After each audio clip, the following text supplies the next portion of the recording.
আমার দলের প্রথম বক্তা যখন অবহেলাকে সংজ্ঞায়িত করে গেলেন, তখন প্রতিপক্ষের প্রথম বক্তা বিতর্কের এই মঞ্চে উপস্থিত ছিলেন ঠিকই, কিন্তু মন হয়তো ছিল অন্য কোথাও। তাই তিনি বারবার ভিন্ন ভিন্ন সুরে একই গান গেয়ে প্রমাণ করার চেষ্টা করে গেলেন যে সন্তানের মানসিকতা নাকি বৃদ্ধ পিতামাতার প্রতি দায়িত্ব পালনে অবহেলার মূল কারণ নয়।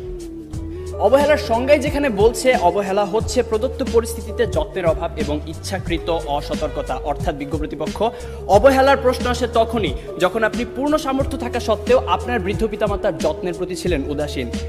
যে ছেলেটি শুধুমাত্র টাকার অভাবে বৃদ্ধ মায়ের চিকিৎসা করাতে পারছে না, সে কিন্তু আজকের বিতর্কের বাইরের বিষয় বিজ্ঞ প্রতিপক্ষ, কারণ সে চেষ্টা করেও পরিস্থিতির শিকার। তার মানসিকতার কোনো দোষ নেই, অবহেলার তো কোনো প্রশ্নই আসে না। কিন্তু বৃদ্ধ পিতামাতার প্রতি দায়িত্ব পালনে পূর্ণ সমর্থ হয়েও যদি আপনি তাদেরকে করেন উপেক্ষা, তখনই তাকে আমরা বলবো অবহেলা, যে আপনার মানসিকতারই সমস্যা বিজ্ঞ প্রতিপক্ষ।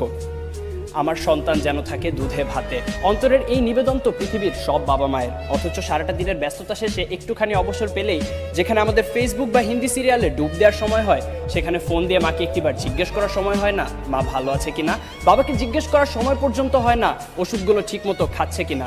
এখানে দোষটা কিন্তু বিজাতীয় সংস্কৃতির ধারক ও বাহক হিন্দি সিরিয়াল বা সোশ্যাল মিডিয়া, ফেসবুকের আগে আপনারই মানসিকতার বিজ্ঞ প্রতিপক্ষ। একজন সুস্থ মানুষ সর্বোচ্চ 45 ডেল একক পর্যন্ত ব্যথার সম্মুখীন হতে পারে, আর সন্তান জন্মদানের সময় আমাদের মায়েরা যে পরিমাণ ব্যথার সম্মুখীন হন তা 57 ডেল এর কিছু বেশি, যা একজন সুস্থ স্বাভাবিক মানুষকে প্রয়োগ করা হলে অনায়াসে তার 20টি হাড় ভেঙে যাবে।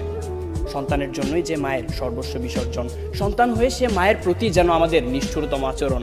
আর এর পেছনে মানসিকতায় যদি দায়ী না হবে, তাহলে কেন নারায়ণগঞ্জের ফতুল্লা শাসনগাঁও এলাকায় ভরণ পোষণ থেকে বাঁচতে সন্তানদের দ্বারা বস্তাবন্দি অবস্থায় রাস্তায় ফেলে যাওয়া 80 বছর বয়সী বৃদ্ধা হাসিনা বেগম সেদিন মারা গেলেন?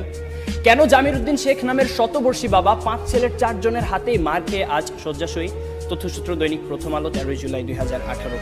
পত্রিকায় প্রকাশিত এমন হাজারো হতভাগ্য হাসিনা বেগম বা জামির উদ্দিন শেখের গল্প আপনাদের শোনাতে পারি, জীবনযুদ্ধে যারা হেরে গিয়েছিল। হ্যাঁ বিজ্ঞ প্রতিপক্ষ, জীবনযুদ্ধে যারা হেরে গিয়েছিল সন্তানের ঘৃণ্য মানসিকতার কাছে। এরপরও কি সন্তানের সেই পচে যাওয়া মানসিকতার চেয়ে বিভিন্ন পারিপার্শ্বিকতার অজুহাতকেই বড় করে দেখবেন? প্রশ্ন রইল বিপক্ষের দ্বিতীয় বক্তার কাছে। প্রতিপক্ষের প্রথম বক্তা বলে গেলেন যে সন্তানেরা নাকি এখন সময়ই পাচ্ছে না তার বাবা মার সাথে ব্যয় করার, অর্থাৎ ব্যস্ততার কারণে তারা সময় দিতে পারছে না তাদের বাবা মাকে। আসলে সত্যি কথা বলতে জানেন কি বিজ্ঞ প্রতিপক্ষ, এই পৃথিবীতে সময়ের অভাব বলে কিছু নেই, সবকিছুই নির্ভর করে আপনার প্রাধান্যের উপর। তাই দিন শেষে আপনার প্রাধান্য যদি পিতামাতা না হয়ে হয় ডিজনি প্লাস বা নেটফ্লিক্স, মানসিকতার দিকে আঙুল তো উঠবেই।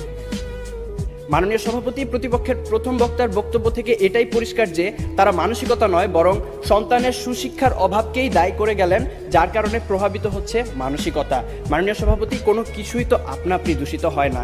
এখন কেউ যদি ধূমপান করে বলে যে সিগারেটে থাকা নিকোটিনের কারণে তিনি ক্যান্সারে আক্রান্ত হয়েছেন, এখানে ধূমপানের কোনো দোষ নেই, তাহলে বিষয়টি কি নিতান্তই হাস্যকর নয় বিজ্ঞ প্রতিপক্ষ?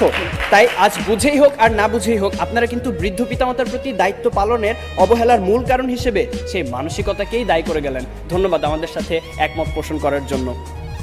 প্রতিপক্ষের প্রথম বক্তার মতে বর্তমান সমাজে বাবা মায়ের মধ্যকার অশান্তি, ঝগড়া ইত্যাদি দেখে অবহেলায় একটি বড় হওয়া একটি সন্তান তো সেগুলোই শিখবে। কিন্তু বিজ্ঞ প্রতিপক্ষ, একই পরিবারে বেড়ে ওঠা 2টি সন্তানের মধ্যে যখন এক ভাই হয় সমাজে উচ্চ প্রতিষ্ঠিত আর আরেক ভাই হয় মাদকাসক্ত বেকার, তখন আপনি কি বলতে চাইছেন যে তাদের বাবা মা তাদের দুরকম শিক্ষা দিয়েছে? অর্থাৎ আমি এটাই বোঝাতে চাইছি যে পরিস্থিতি যেমনই হোক না কেন, ভালো মন্দের বিচার করার মানসিকতা বা বিবেক সে তো আপনারই হাতে।